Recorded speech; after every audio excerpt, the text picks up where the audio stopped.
कि प्रधानमंत्री नरेंद्र मोदी ने छात्र और छात्राओं से परीक्षा पे चर्चा की है। इस दौरान देश के राज्यों में प्रधानमंत्री नरेंद्र मोदी बच्चों से लाइव जुड़े और बच्चों ने लाइव उनका पूरा संबोधन सुना है।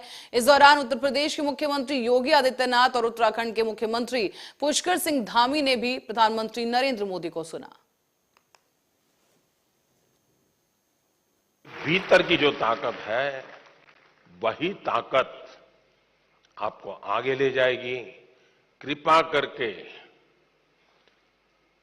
उसको तो फायदा हो गया, चलो मैं भी उस रास्ते पर चल पड़ूं, ऐसा कभी मत करना, कभी मत करना दोस्तों। एग्जामें तो आती हैं जाती हैं, हमें जिंदगी जीनी है, जी भर के जीनी है, जीतते जीतते जिंदगी जीनी है। और इसलिए हमें शॉर्टकट की तरफ नहीं जाना चाहिए। और आप तो जानते हैं, रेलवे स्टेशन पर आपने देखा होगा, हर रेलवे स्टेशन पे पटरी जहां होती है ना, वहां ब्रिज होता है, तो लोग ब्रिज पे जाना पसंद नहीं करते, पटरी कूद करके जाते हैं। कोई कारण नहीं, ऐसे ही बस मजा आता है। तो वहां लिखा है shortcut will cut you short. इसलिए कोई अगर शॉर्टकट से कुछ कर लेता होगा, आप उसके टेंशन को पालिए मत, आप अपने आप को उससे मुक्त रखिए, आप अपने पर फोकस कीजिए, आपको अच्छा परिणाम मिलेगा। धन्यवाद। और सूबे के मुख्यमंत्री एकनाथ शिंदे आज मुंबई शहर के गिरगांव इलाके में अपनी पार्टी बालासाहेब की शिवसेना शाखा संख्या 218 की ओर से आयोजित किए गए Girgaon premier league cricket tournament में हिस्सा लेने के लिए पहुंचे। इस बीच उन्होंने क्रिकेट खेलने का लुत्फ उठाया। साथ ही साथ इस बार उन्होंने होने वाले इस मैच के खिलाड़ियों को मंच पर बुलाकर टॉस भी करवाया है। इतना ही नहीं बल्कि पिछले मैच में सर्वश्रेष्ठ खेल खेलने वाले खिलाड़ियों को पुरस्कार देकर उन्हें सम्मानित भी किया गया है। इस दौरान मुख्यमंत्री ने सीधे मैदान में उतरकर उद्धव ठाकरे के शिव सैनिकों पर जमकर हमला बोला।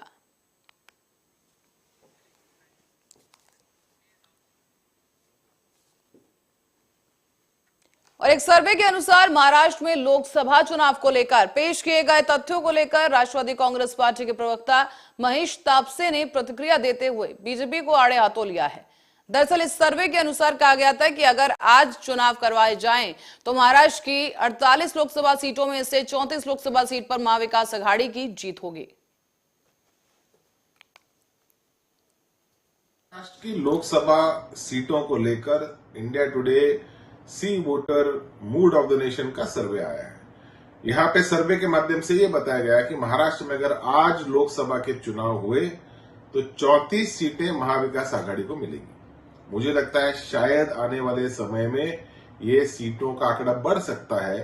अगर सुप्रीम कोर्ट का निर्णय शिंदे सरकार के खिलाफ गया और शिंदे सरकार बर्खास्त या बरतरफ हो जाएगी तो निश्चित रूप से लोकसभा में महाविकास आघाड़ी की सीटें बढ़ेंगी।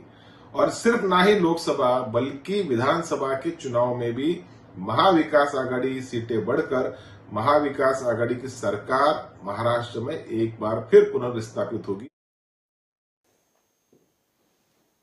और शिवसेना नेता और राज्यसभा सांसद संजय राउत ने प्रकाश अंबेडकर पर आरोपों पर जवाब देते हुए कहा है कि हम प्रकाश अंबेडकर से उनके बयान से शिवसेना सहमत नहीं है।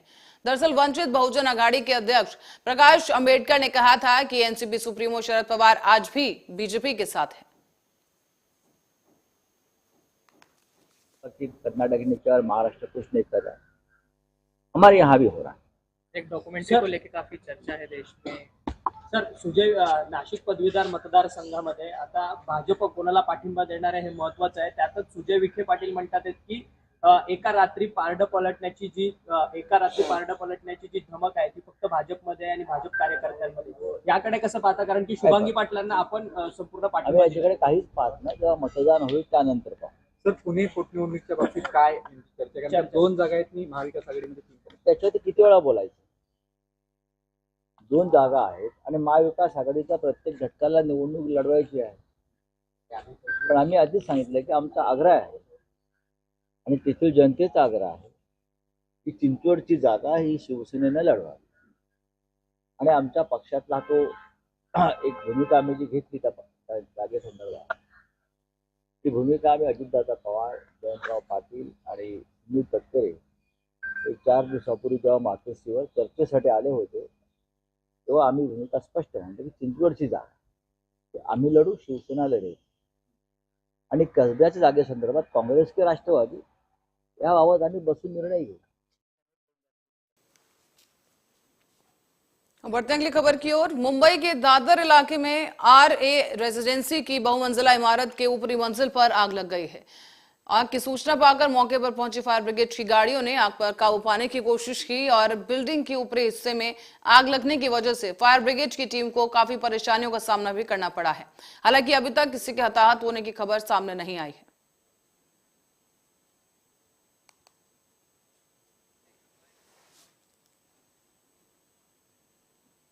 और ठाणे के भिवंडी इलाके से खबर है, जहां 1-2 मंजिला बिल्डिंग का आधा हिस्सा गिर गया है, जिसके नीचे दबने से करीब 25 साल के माजिद अंसारी नाम के युवक की मौत हो गई।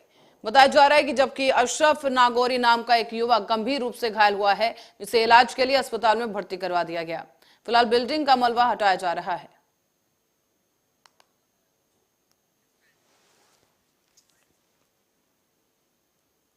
कांग्रेस, एनसीपी और शिवसेना उद्धव बाला साहेब ठाकरे गुट को एक बार फिर से झटका लगा है। इस दौरान सैकड़ों की तादाद में कई पदाधिकारी और पुणे जिले के बारामती, दौंड, इंदापुर और करमाला तालुका के सैकड़ों कार्यकर्ता आज महाराष्ट्र के मुख्यमंत्री एकनाथ शिंदे की उपस्थिति में सार्वजनिक रूप से शिंदे गुट के साथ शामिल हो गए हैं।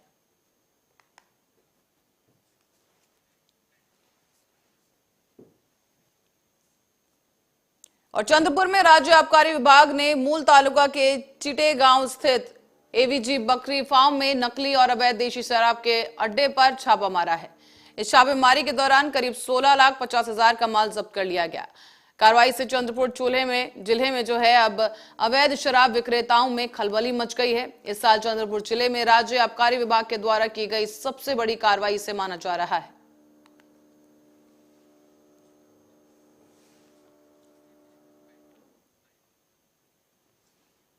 और मुंबई पुलिस ने फर्जी पासपोर्ट बनाने वाले एक गैंग को पकड़ लिया है। ये गैंग जो कि जाली दस्तावेज के साथ साथ फर्जी पासपोर्ट बनाते थे और पासपोर्ट के साथ ही ये लोग फर्जी वीजा, फर्जी बैंक स्टेटमेंट, कोरोना के फर्जी सर्टिफिकेट जैसे दस्तावेज भी बनाते थे।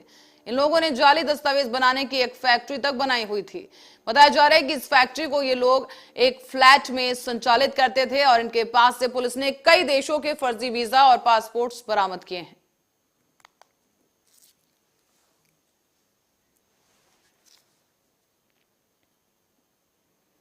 महाराष्ट्र के धुले जिले में पठान फिल्म के विरोध में विश्व हिंदू परिषद और बजरंग दल ने प्रदर्शन किया है।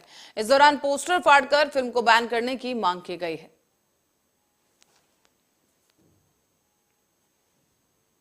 बंद करो, बंद करो, बंद करो, बली की जय, बोल बजरंग बली की जय। और एमएनएस नेता अमय खोपकर ने मल्टीप्लेक्स ऑनर्स को चेतावनी दी है। उन्होंने कहा है कि अगर मराठी फिल्म को थिएटर्स में जगह नहीं मिली तो वो थिएटर्स के कांच तोड़ देंगे और तोड़फोड़ की जिम्मेदारी उनकी नहीं होगी। दरअसल बताया जा रहा है कि शाहरुख खान की फिल्म पठान बड़े धूमधाम के साथ रिलीज हो चुकी है और वहीं एमएनएस नेता ने भी ये कह दिया है कि अगर फिल्म पठान के साथ साथ बाबू और पिकोलो 2 मराठी फिल्मों को अगर थिएटर्स में जगह नहीं मिली तो एमएनएस अपनी स्टाइल से निपटेगी। महाराष्ट्र में और महाराष्ट्र के बाहर हिंदी फिल्म पठान रिलीज होने जा रही है। हमारा पठान ये फिल्म को कोई विरोध नहीं है। शाहरुख खान की कमबैक होने वाली ये फिल्म है, वो भी फिल्म चलनी चाहिए। पर इसका अर्थ ऐसे नहीं होता कि आप मल्टीप्लेक्स के लोग अपने थिएटर में मराठी फिल्म नहीं लगाएंगे। पूरे महाराष्ट्र में सारे जगह पे पठान लगा रहे हैं और किसी भी मराठी फिल्म जो कि 4 हफ्ते पहले वेडी मराठी फिल्म बहुत जोर से चली बॉक्स ऑफिस पे, उसके बाद वाईवी ने बहुत अच्छा बॉक्स ऑफिस कलेक्शन किया। अभी आज और कल बाम्बू और पिकोलो ये फिल्में रिलीज होने जा रही है। इन फिल्मों को थिएटर तो छोड़िए, इनके बुकिंग काउंटर, टिकट काउंटर भी इनके लिए ओपन नहीं किए जा रहे। हम इस मल्टीप्लेक्स के लोगों का विरोध करते हैं और इसके खिलाफ महाराष्ट्र नवनिर्माण सेना आंदोलन करेगी और महाराष्ट्र। और बीजेपी की महिला प्रदेश अध्यक्ष चित्रा वाघ ने राष्ट्रवादी कांग्रेस पार्टी की सांसद सुप्रिया सुले पर कटाक्ष कर दिए हैं। उनका कहना है कि सुप्रिया सुले मासूम बच्चों से कह रही हैं कि वो अपने मां बाप से कहें कि वो उन्हें वोट दें।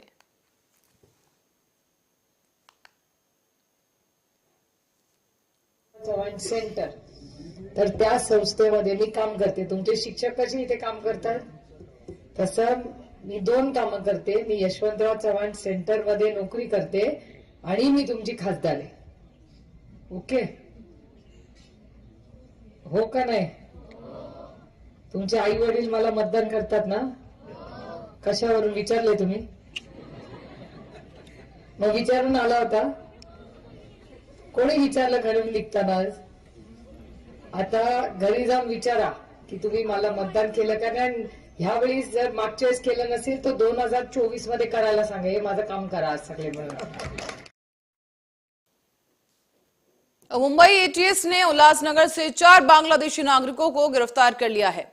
जानकारी के मुताबिक मुंबई से सटे उल्लासनगर में कृष्णा नगर में कुछ बांग्लादेशी नागरिक अवैध रूप से छुपे हुए थे, जिसकी जानकारी मिली। मुंबई एटीएस को जैसे ये जानकारी मिली, उसी के आधार पर एटीएस की टीम ने स्थानीय विट्ठलवाड़ी पुलिस की मदद से छापा मारा है। इस छापेमारी के दौरान 4 बांग्लादेशी नागरिकों को गिरफ्तार किया गया, साथ ही उन पर केस भी दर्ज कर लिया गया है। पुलिस को संदेह है कि गिरफ्तार लोगों के कुछ और साथी भी हैं, जिनकी तलाश अभी जारी है। 23 रोजी एटीएस पथक आहे ठाणे युनिट त्यांना माहिती मिळाली होती की उल्हासनगर येथील कृष्णानगर परिसरामध्ये बांग्लादेशी बिना कायदेशीर म्हणजे कुठलीही परवानगी नसताना राहत आहेत। त्या अनुषंगाने त्यांनी 3 व्यक्तीला ताब्यात घेतलेला आहे आणि आमच्या ताब्यात दिलेला आहे। त्यापैकी 2 व्यक्तीला काल अटक केलेली आहे आणि पुढील तपास चालू आहे। ते कसे आले, कुठल्या मार्गाने आले। और कल्याण के डोंबिवली और भिवंडी से मोटरसाइकिल चोरी कर उन्हें महाराष्ट्र के कई शहरों में बेचने वाले एक शातिर चोर को कल्याण क्राइम ब्रांच ने गिरफ्तार किया है। इस आरोपी के पास से 13 टू व्हीलर गाड़ियों को बरामद किया गया। आरोपी का नाम शुभम भास्कर पवार बताया गया है, जो कि 19 साल का है। शुभम वैसे भिवंडी के रजनौली में रहने वाला बताया जा रहा है, लेकिन वो लातूर जिले के निलंगा तालुका का मूल निवासी है। पुलिस स्टेशन में बुलेट चोरी का गुना दाखिल हुआ था। उस सिलसिले में हमारी यूनिट को भी मालूमात मिली, तो हमारी यूनिट ने उसका तपास किया। टेक्निकल तपास करने में पता चला कि जो पवार, शुभम पवार नाम का लड़का है, उसने वो चोरी किया है और वो चोरी करके वो गांव की तरफ, मतलब लातूर, उधर गाड़ियाँ भेजता है। उसको जब तहकीकात किए तो हमको ये पता चला कि उसने यहाँ से गाड़ियाँ उठाई है। उसमें बुलेट 4 है, पल्सर 2 है, एक्सेस स्कूटी 2 है, यूनिकॉर्न 1 है। ऐसे टोटल मिला के 13 गाड़ियाँ है। तो वो यहाँ से उठा के गांव की तरफ डिस्पोज ऑफ करता था, उधर बेचता था। और वहाँ से हमने फिर जैसे ही पता चला तो पूरी गाड़ियाँ हमने रिकवर की है। और बीजेपी विधायक राम कदम ने शिवसेना सांसद संजय राउत पर कटाक्ष करते हुए कहा कि उन राउत का सपना राहुल गांधी को प्रधानमंत्री बनाने का है, जो कभी पूरा नहीं होगा।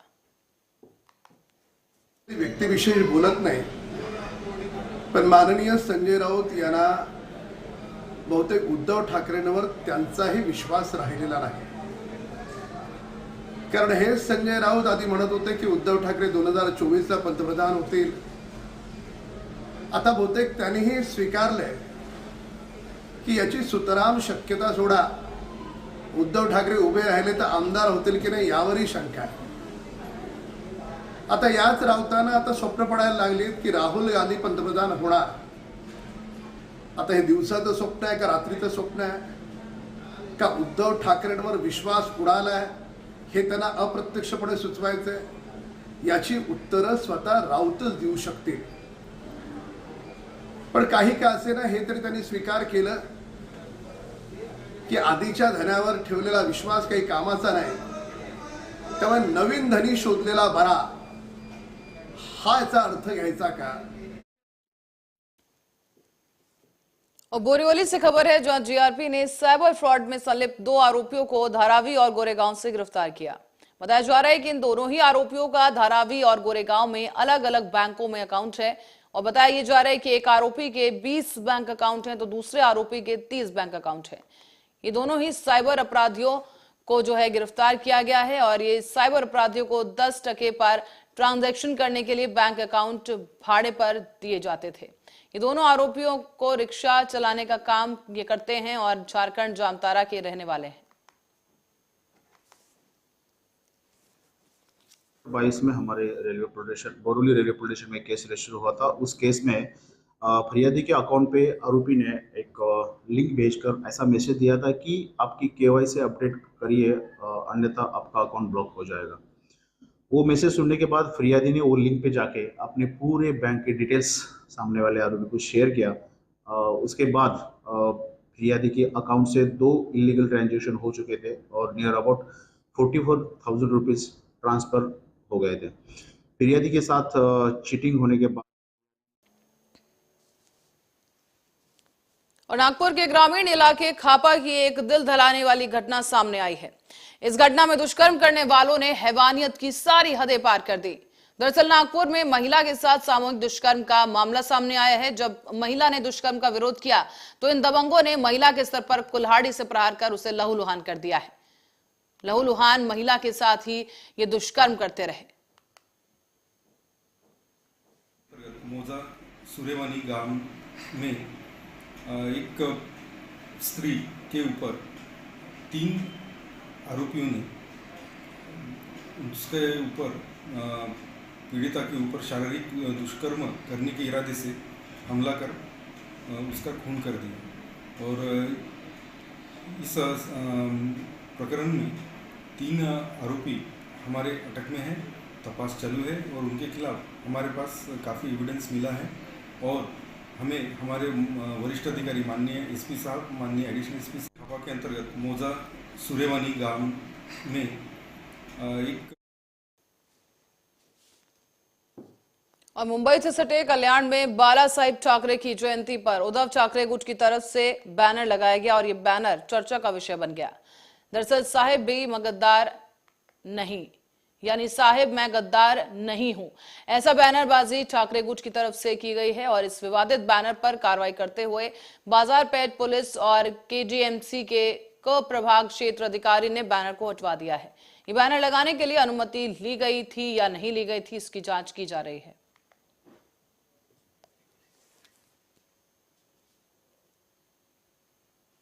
मुंबई के मालाड से खबर है जहां पुलिस ने एक ऐसे आरोपी को गिरफ्तार किया जो नाबालिग लड़कियों को अश्लील मैसेज और अश्लील वीडियो भेजता था। यह आरोपी एक ऐप के माध्यम से इन लड़कियों का नंबर निकालता था और उन पर अश्लील मैसेज भेजा करता था। अगर लड़की नंबर ब्लॉक कर देती थी तो आरोपी दूसरे नंबर से वीडियो मैसेज करता था।